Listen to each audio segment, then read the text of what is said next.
SASDOவின் பிரதான செய்திகள். தலைப்புச் செய்திகள். எரிபொருள் குறித்து வெளியான அதிரடி அறிவிப்பு. 2 மணித்தியாலங்கள் நீடிக்கப்பட்ட வீதி போக்குவரத்து. ஈரான் ஸ்டேல் இடையே மோதல், நாட்டுக்கும் பெரும் தாக்கம். சில பகுதிகளுக்கு விடுக்கப்பட்ட மண் சரிவு எச்சரிக்கை. ஸ்டேல் ஈரானில் உள்ள இளைஞர்களை மீட்பது கடினம். வடக்கில் உள்ள பல மனித புதைகுழிகள் குறித்து வதந்தி, நீதி அமைச்சர் தெரிவிப்பு. வர்த்தக ஒப்பந்தத்தில் கைச்சாத்திட்ட அமெரிக்கா, இங்கிலாந்து. தொடர்பன விரிவான செய்திகள். தாயக செய்திகள். எரிபொருள் பற்றாக்குறை குறித்த போலி மற்றும் தவறான செய்திகளால் பொதுமக்கள் ஏமாற வேண்டாம் என அமைச்சரவை பேச்சாளர் அமைச்சர் நலிந்த ஜெயதிச தெரிவித்துள்ளார். ஈரான் ஸ்டேல் பகுதிகளில் நிலவும் போர் சூழல் காரணமாக இலங்கையில் எரிபொருள் பற்றாக்குறை ஏற்படக்கூடும் என்று சமூக ஊடகங்களில் பரவும் தவறான செய்திகளை அவதானிக்கக்கூடியதாக உள்ளதாகவும் அமைச்சரவை பேச்சாளர் அமைச்சர் நலிந்த ஜெயதிச தெரிவித்துள்ளார். அடுத்த 2 மாதங்களுக்கு தேவையான எரிபொருள் இருப்பு இலங்கை பெட்ரோலிய கூட்டுத்தாபனத்திடம் உள்ளதாகவும், எனவே பொதுமக்கள் போலி செய்திகளை நம்பி ஏமாற வேண்டாம் எனவும் அமைச்சரவை பேச்சாளர் அமைச்சர் நலிந்த ஜெயதிச கேட்டுக்கொண்டுள்ளார். யாழ்ப்பாணம் பலாலி வீதி போக்குவரத்துக்காக காலை 6 மணி முதல் மாலை 7 மணி வரை நீடிக்கப்பட்டுள்ளதாக தேசிய மக்கள் சக்தியின் யாழ் மாவட்ட பாராளுமன்ற உறுப்பினர் கானா இளங்குமரன் தெரிவித்துள்ளார்.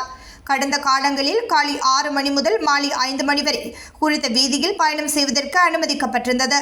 அதன் பிறகு நேரத்தை மாலை 7 மணி வரை நீடித்து தர வேண்டும் என யாழ் மாவட்ட பாராளுமன்ற உறுப்பினர் கானா இளங்குமரனிடம் மக்கள் விடுத்த கோரிக்கை அடுத்து உறுப்பினர் இளங்குமரன் இது தொடர்பில் ஜனாதிபதி அனுர்குமார் திசாநாயக்கவிடம் கோரிக்கை ஒன்றை முன்வைத்தார்.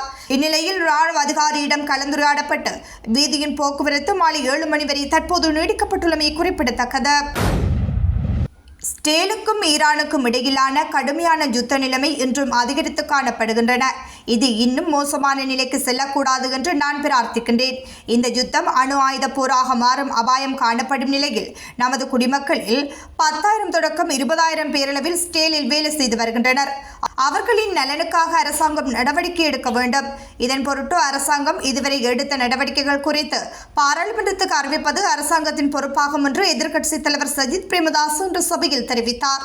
நமது நாட்டின் தொழில்துறை கட்டமைப்புக்கும் எரிபொருள் விலைகள் தொடர்பிலும் கடுமையான தாக்கத்தை இது ஏற்படுத்தி வரும் தருணத்தில் இது குறித்து வெளிக்கொணர்வதை தடுப்பது ஏற்றுக்கொள்ள முடியாத விடயமாகும். எதிர்க்கட்சி தலைவர் என்ற முறையில் மக்களை பாதிக்கும் விடயங்கள் என்பதாலேயே இந்த பிரச்சினைகளை நான் எழுப்புகின்றேன். எனவே கூறுவதை செவிமடுக்குமாறு கேட்டுக்கொள்கின்றேன் என்று எதிர்க்கட்சி தலைவர் பாராளுமன்றத்தில் தெரிவித்தார். 60க்கும் மேற்பட்ட தமிழ் மக்களின் கொலைகளுக்கு முன்னாள் அமைச்சர் டக்ளஸ் தேவானந்தாவும் உடந்தையாக இருந்ததாக இலங்கை தமிழரசு கட்சியின் நாடாளுமன்ற உறுப்பினர் ஸ்ரீதரன் தெரிவித்துள்ளார். நாடாளுமன்றத்தின் இன்றைய அமர்வில் கலந்து கொண்டு உரையாற்றும் போதே அவர் இவ்வாறு தெரிவித்தார். மண்டிதீவு, மண்கும்பான் மற்றும் அல்லிப்பிட்டி கொலைகள் மற்றும் புதைக்குழி விவகாரம் குறித்து முறையான விசாரணைகள் நடத்தப்பட வேண்டும். மண்டிதீவு, மண்கும்பான் மற்றும் அல்லிப்பிட்டி பகுதிகளுக்கு மக்கள் அழைத்து செல்லப்பட்ட போது இராணுவத்தின் துணை ஆயுத குழுவாக இருந்த டக்ளஸிடம் மக்கள் முறையிட்டனர். ஆனால் டக்ளஸ் அதனை பொருட்படுத்தாததால் அங்கு மக்கள் கொன்று புதைக்கப்பட்டனர். எனவே இது தொடர்பில் டக்ளஸிடமும் முறையான விசாரணை நடத்தப்பட வேண்டும் என தெரிவித்துள்ளார். பல பகுதிகளுக்கு மண் சரிவு அபாய எச்சரிக்கை ஒன்றை தேசிய கட்டட ஆராய்ச்சி நிறுவனம் வெளியிட்டுள்ளது. இதனால் மிகுந்த எச்சரிக்கையின் கீழ் விழிப்புடன் இருக்குமாறு குறித்த அறிவிப்பு வெளியிடப்பட்டுள்ளது. இதன்படி கொழும்பு மாவட்டத்தில் பாதுக்க, களுத்துறை மாவட்டத்தில் அகலவத்தை, வெள்ளலாவிட்ட, பாலிந்தனுவர, பிளட் சிங்கள, கண்டி மாவட்டத்தில் கங்கை இகலஹோரல, கேகாலி மாவட்டத்தில் திரணியக்கல, யட்டியாந்தொட்டி, தெஹியோவிட்ட, நோரலியா மாவட்டத்தில் அம்பகமுவ, ரத்னபுரி மாவட்டத்தில் குருவிட்ட, எஹலியகொட, பெல்மடுல்ல, எலப்பாத, கலவான, நிவித்திகல, அயக்கம மற்றும் ரத்னபுரி ஆகிய பிரதேச செயலக பிரிவுகளுக்கு இன்று மாலை 4 மணி முதல் நாளை மாலை 6 மணி வரை இந்த எச்சரிக்கை விடுக்கப்பட்டுள்ளமை குறிப்பிடத்தக்கது. ஸ்டேல், ஈரான் ஆகிய நாடுகளில் உள்ள இளைஞர்களை மீட்பது கடினமானது என்றும், இருப்பினும் அதற்கான நடவடிக்கைகள் எடுக்கப்படும் என்றும் வெளியுறவு அமைச்சர் விஜித ஹேரத் தெரிவித்துள்ளார்.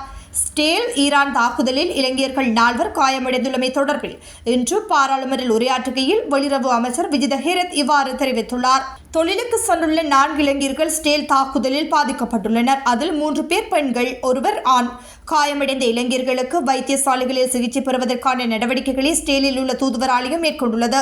ஸ்டேலில் 20,000க்கும் அதிகமானோர் வேலை செய்கின்றார்கள். ஈரானில் 35 பேர் உள்ளனர். அவர்களில் 8 பேர் ஈரானியர்களுடன் திருமணம் புரிந்துள்ளவர்கள். மாணவர்கள் சிலர், ஏனையவர்கள் தொழில் செய்கின்றவர்கள். தற்போது இடம்பெற்று வரும் ஸ்டேல் ஈரான் தாக்குதல்களில் இரு நாடுகளிலும் உள்ள இளைஞர்களின் பாதுகாப்பு குறித்து தற்போது மோசமான நிலை காணப்படுகின்றது. எனினும் தூதரகம் தேவையான நடவடிக்கைகளை செய்துள்ளது. ஈரானில் உள்ள தூதுவர் ஆலயத்தை தொடர்பு கொள்ள முடியாமல் உள்ளது. ஆயினும் அங்கிருக்கும் அலுவலர்களை தொடர்பு கொண்டு தூதரகத்தில் வருகை தந்த இலங்கை மாணவர்கள் 8 பேரும் பாதுகாப்பாக ஒரு பகுதியில் தங்க வைக்கப்பட்டுள்ளனர். மேலும் பலர் பாதுகாப்பாக உள்ளதாகவும் அதிகாரிகள் தெரிவித்துள்ளனர். ஈரானில் உள்ளூரது நிலைதான் மோசமான நிலையில் உள்ளது. அதற்கு அரசாங்கம் என்ற ரீதியில் நாங்கள் நடவடிக்கைகளை எடுத்துள்ளோம். இலங்கையர்களுக்கு ஏதேனும் பிரச்சனை இருந்தால் உடனடியாக எங்களுக்கு தகவல் வழங்குமாறு அறிவித்திருக்கின்றோம். தாக்குதல் இடம்பெறுவது குறித்து முன்னெச்சரிக்கை விடுப்போம். அவர்கள் அதற்கேற்றவாறு பாதுகாப்பாக இருக்க வேண்டும். நிலத்துக்கு கீழுள்ள கட்டிட தொகுதிகளுக்கு சென்று பாதுகாப்பாக இருக்குமாறு நாம் அறிவித்துள்ளோம். தற்போது ஸ்டேலுக்கு செல்ல இருப்பவர்களை இங்கு செல்ல அனுமதிக்காது நடவடிக்கை எடுக்க உள்ளோம். தொழில் பாதுகாப்புகளை உறுதிப்படுத்துவதற்கும் நாம் ஸ்டேல் அதிகாரிகளுடன் தொடர்பு பட்டிருக்கின்றோம். அவர்களுடைய விசா காலத்தை நீடிக்குமாறும் அறிவித்துள்ளோம்.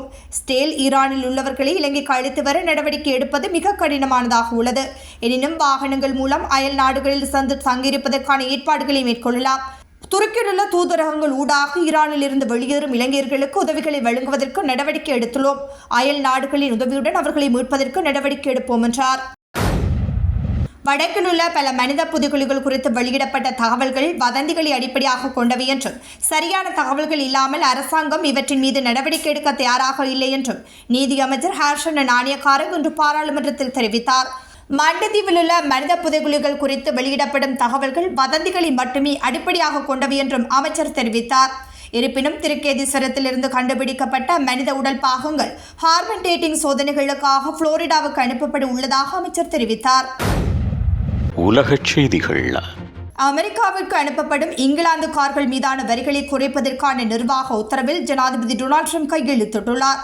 இது கடந்த மாதம் இரு நாடுகளுக்கும் இடையே ஒப்புக்கொள்ளப்பட்ட கட்டண ஒப்பந்தத்தின் சில பகுதிகளை நடைமுறைக்கு கொண்டு வரும்.